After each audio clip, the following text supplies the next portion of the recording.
communities grow from industry, some grow from transportation, and some, like Stiefeltown, South Carolina, grow from family.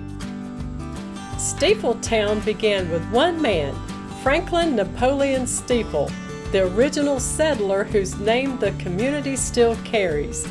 Before he put down roots here, Franklin lived on several farms across the area, including one off of Pine Log Road near the Hitchcock property.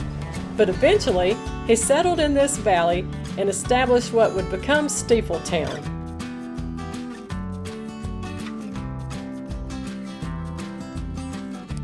He raised his family here.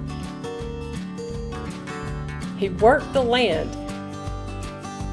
And according to local stories, he was quite the character. Franklin had a particular way of cutting a watermelon. He'd bump it just so to loosen the heart, and that heart was the only part he would eat. It's the kind of detail that tells you everything. A man with his own ways, his own humor, and a family who remembered him fondly. The Stiefels were home builders, craftsmen whose work shaped Aiken and the surrounding towns.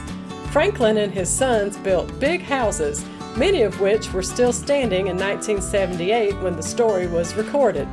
Their reputation was simple: solid work, beautiful wood, and homes built to last.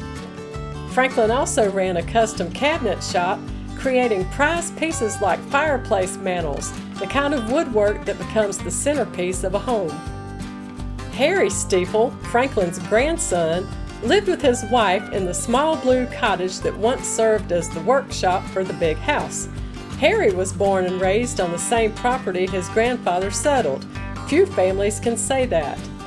He remembered Stiefeltown the way it used to be: fenced yards, brick walls, cement walks, and gardens full of fruit trees. Everyone had chickens, and everyone had a milk cow. It was a small, self-sustaining world. Harry's wife, Carrie Bell Stiefel, grew up on a farm in Montmorency.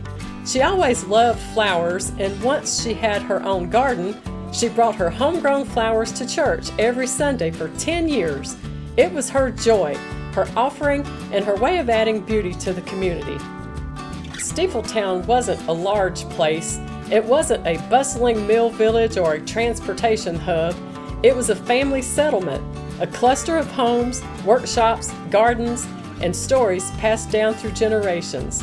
It was shaped by the Stiefels' hands, their humor, their craftsmanship, and their devotion to the land. Communities like Stiefeltown remind us that history isn't always loud. Sometimes it's quiet. Sometimes it's built board by board, brick by brick, memory by memory. And sometimes it's held together by the people who never left. People like Harry, who still lived on the same land their grandfather settled, carrying forward the stories that made Stiefeltown what it is. Thanks for joining me with this look at Stiefeltown, South Carolina, a valley community built by family, shaped by craftsmanship, and remembered with love. If you enjoy Horse Creek Valley history, be sure to like and subscribe for more.